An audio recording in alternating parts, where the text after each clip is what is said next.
China's power blackouts as Aussie coal is banned. Let's have a look.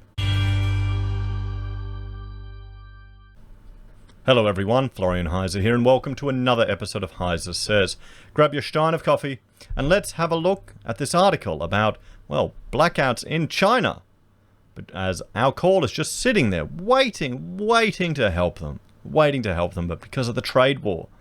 So let's have a look at a few things before we go through this article. And the first thing I wanted to look at is this map here, showing just all of the, well, right now I've only got the coal power plants in China, and this is just insane. Look at this. Okay, now, if anyone tells you here in Australia that we need to mitigate our power production or switch to sustainables, show them this bloody map here. Look, I'll link to it in the pinned comment in the references. Look at that, 300 megawatts. What's this one? 50 megawatts. There we go, 300 megawatts. 150 megawatts. 660 megawatts. 600 megawatts. Look at these. These are all coal plants, everyone. And for comparison, because I mean, this isn't all of them, guys. We can turn on, let's turn on the nuclear ones. I'll turn off the coal. There you go. Look at their nuclear plants, guys. Look, how many megawatts are this one? 1,250 megawatts. 1,018 megawatts.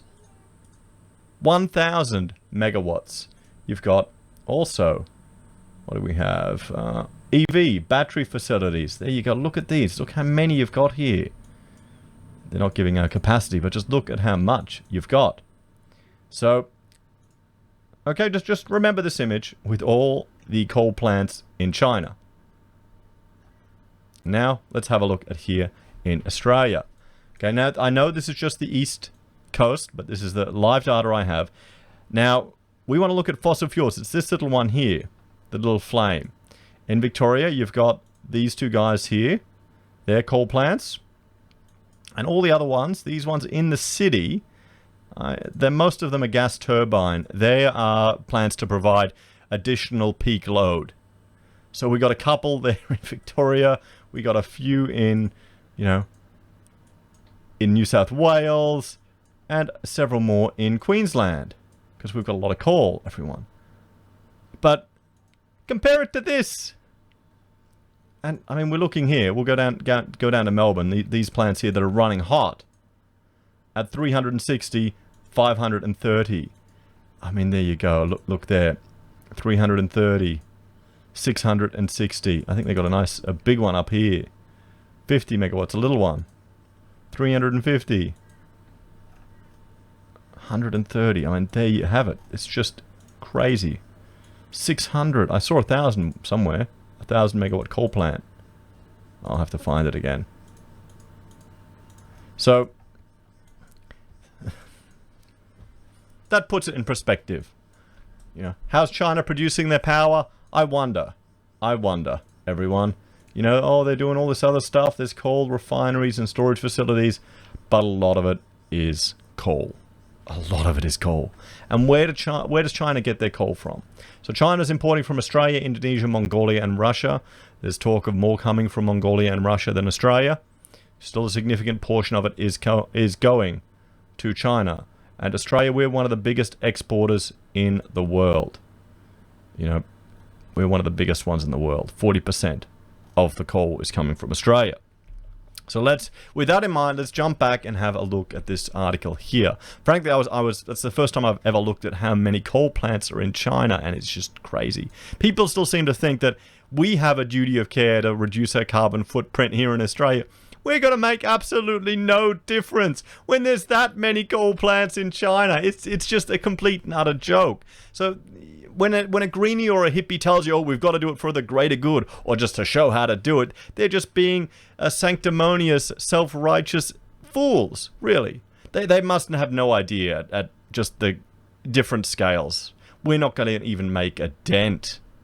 A dent. We're literally just flagellating, whipping ourselves on the back for penance to the environmental gods. Please, Greta, forgive me. I'll give up using my light. And anyway, I've gone off topic again because it frustrates me because you've got people advocating in our own in our own parliament here to put an additional burden on the average Australian, which is going to reduce our quality of life. Right now, housing already costs an insane amount here in this country. For wages, it's just through the roof. You've got a bunch of boomers plus in parliament, you know, that a lot of them are property holders, and they're from a different generation, so they sailed through at a different time. And they're wondering, why is there all this social unrest? Why are all these people angry? Well, because you can't even get a bloody house unless the two of you work yourself to death in a couple to get a home. You know, GDP per capita going down. Quality of life going down. HDI of Australia is just going down. And I wonder why people are losing faith in the government. So anyway, let's get back to this. Because my concern is all of these interventions they're putting in the market for an ideological purpose, which is what this green agenda is. It's ideologically driven. It's not science driven. That's just their way of dressing it up. It's religion like many others. Is going to be completely pointless, everyone. It's just going to cause us harm. We can't compete with this. I mean, seriously. Come on. Yeah, that's right. Yeah, Australians are the most polluters. Yeah, sure. Yeah. Okay. Anyway, let's have a look at this. Because actually, maybe we are now, because the Chinese, they're rolling blackouts, apparently. So Beijing's trade war with Australia spectacularly backfires as China is plagued by electricity woes, plunging millions into darkness after it refused delivery of $1 billion of Aussie coal. Millions of Chinese residents have been left without heating in the middle of winter as cities ration electricity amid a blockade on Australian coal. Australia provides 57% of China's thermal coal imports in 2019, which is used to generate electricity in power stations. But last month, Beijing blocked Australian coal imports, which has resulted in 80 ships carrying more than 1.1 billion in blacklisted cargo being stranded off the Chinese coast. Chinese coal prices were $100 last month, but increased to 153 per ton on Wednesday, which has now resulted in restrictions on power use for millions of residents, according to the South China Morning Post. Some 57 million people living in Xinjiang province, south of Shanghai, on China's east coast, have been besieged by power shortages, resulting in electricity being shut off. 57 million people just in this province, everyone. You know, let's have a look. Where is this province? Let's see if I can find it. Shanghai, south of Shanghai. Where is it? Okay. I don't think... are the provinces coming up? South of there. Okay, nope. Can't find it. I still found Shanghai, though. I'm doing pretty good. The provincial government has now ordered officers to only use heating when temperatures drop below 3 degrees. Communist utopia there, guys. Fantastic. All you idiots that are advocating for collectivism. Yeah, it doesn't work, okay? It just doesn't work. It always fails. And restaurants to only use air conditioning for diners rather than staff in the city of Wenzhou from the December 11th to the 20th. Small to medium-sized factories have reportedly been ordered to halt production for 1 to 2 days after operating for 2 days between December 13 and 30. Meanwhile, in Hunan province, which is home to 67 million people, some residents have reportedly been forced to climb 20 flights of stairs after apartment cutoffs shut down lifts, according to The Australian. A Chinese energy industry source told newspapers, "You cannot pretend that bad relations between Australia and China haven't contributed to this situation. Even in global financial hub Shanghai, which has a population of 24 million, the municipal government has ordered shopping malls and office towers to turn off air conditioners and non-essential outdoor lighting. The city's iconic light and laser show and the Hugopu Hangpao River will reportedly be shut down indefinitely in the coming days." China's Economic Planning Agency, the National Reform Development Commission, said there is enough coal to last through winter and spring despite increased prices, according to the Post. The Ordis Coal Trading Centre blames skyrocketing coal prices on the ban on Australian imports. Right now, there are more than 80 Australian cargo ships carrying 8.1 million tonnes of coal, the coal trading and service provider said in a research note obtained by the Post. But under the current circumstances in the short term, they will not be allowing in Australian coal, but rather will depend on supply from the domestic market.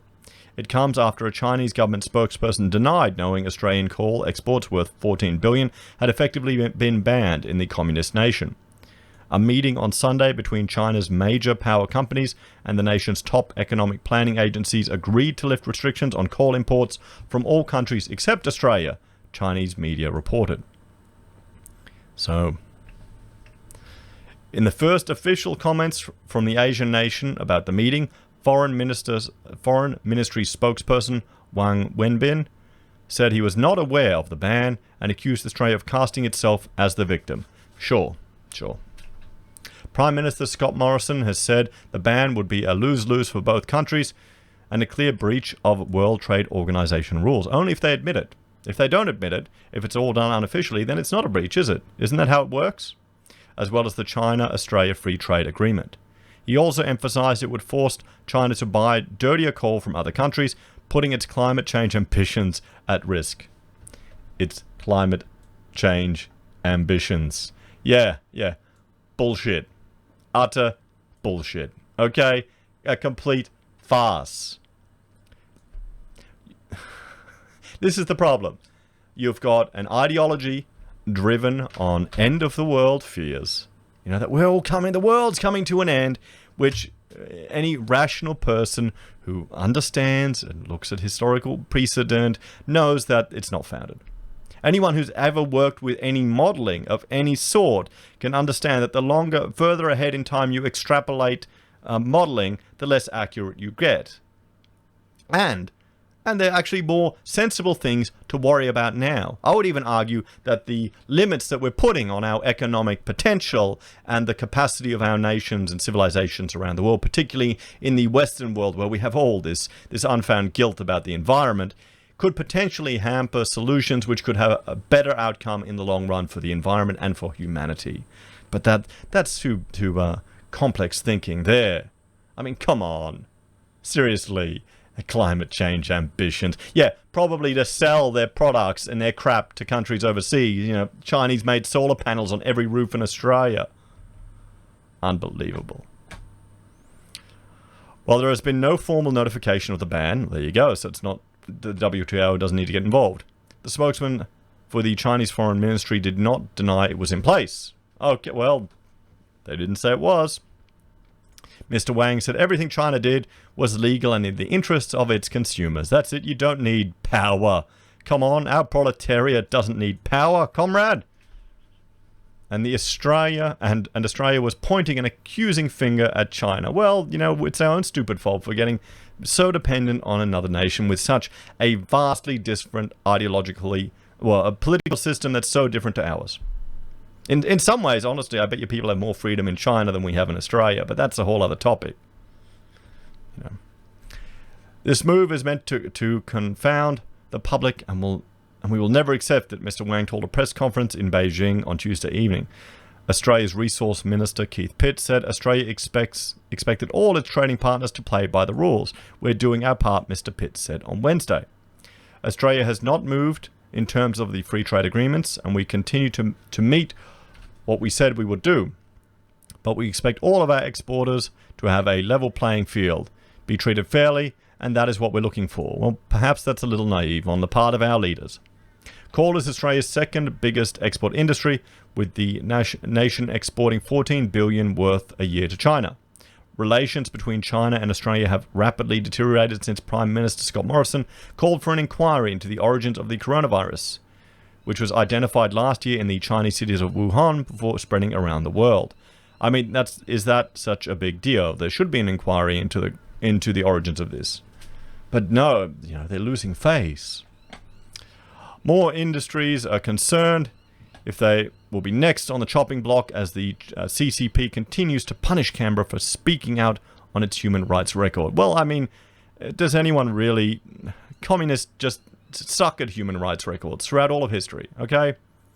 Just go back to the Ukrainian famines in the 30s. Just have a look at that, guys. Okay, this is the problem with authoritarian collectivism. It never works. Okay, it doesn't work. The free market, it's not good by any standard. But it's the best thing we have. This quasi-crony capitalist garbage we're dealing with now. Hey, still better than what we could have under, you know, well, I mean, how different is CCP to crony capitalism? It's all the same right now, isn't it?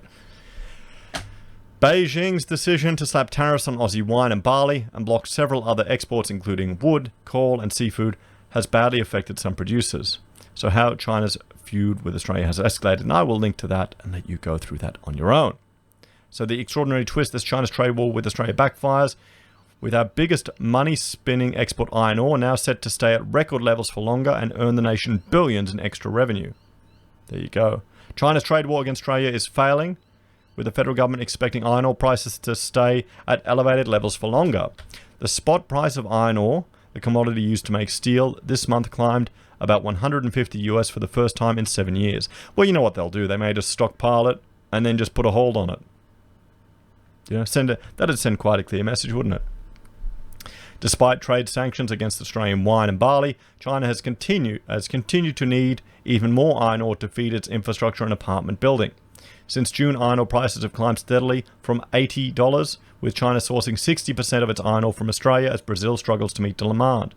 In the October budget, Treasury expected the commodity price to drop back to $55 a metric ton by the end of 2021. Treasury is now expecting the lower price to be reached later in September next year, with government economists notoriously conservative about commodity prices, a key source of government royalties.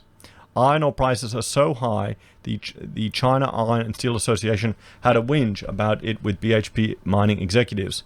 China bought $70 billion worth of iron ore during the last financial year, making it by far Australia's biggest export among the $150 billion worth of goods and services sold to the communist power. Federal Treasury's mid-year economic and fiscal outlook released on Thursday also forecast a slightly smaller budget deficit of $197.7 billion for 2021, down from a $213.7 billion deficit forecast in October. As a proportion of the economy, the deficit will shrink from 11% of GDP to 9.9%, which is still the deepest sea of red ink since World War II. Treasury said the smaller budget deficit was primarily reflecting the faster-than-expected rebound in the Australian economy. Let's just hope it's not a dead cat bounce, guys. Let's just hope. Australia's unemployment rate fell to a 3-month low of 6.8%, and I will link to this if you'd like to go through the rest of it. So, interesting, everyone. Blackouts in China. What is it? 8.8 million tons of coal just sitting there off the coast. You know what? Let's have a look. Let's see if we can. We'll bring up the, where is it? Live shipping. And let's see. Here we have, we don't really have coal ports, do we? We don't really have coal ports. We'll go down here to Xinjiang. Or Shenzhen. We'll have a look here. We can scroll and let's see where, okay, there we go. This is just crazy with the number of ships that we have everywhere. Guys, I'm not going to be able to find anything. But there's a lot of ships off the coast of China and a lot of them just sitting there. There we go. What's this? I mean, would they even be flagged for us? No, they wouldn't be flagged for Australia. Of course not. Of course not. It's too expensive. Wait, I'll jump over. You can't even see it, what I'm looking at. We'll jump over here. We can see here, guys. So, there we have it, everyone. There we have it. Rolling blackouts in China, guys. Oh, this is their pollution level. This is something a bit different. And there you go, you can see. But rolling blackouts in China and just an insane amount of coal infrastructure, guys. I mean, did you know they had this many coal power stations? Do you feel guilty now about Australia having a few? What do you reckon? Do you like paying those extra high power prices in South Australia for your renewable energy, guys? Do you realize you're doing bugger all for the planet? Do people really think? I mean, maybe they can feel pretentious and better about themselves, but you're making no bloody difference, guys. You're just being stupid and paying more money for nothing.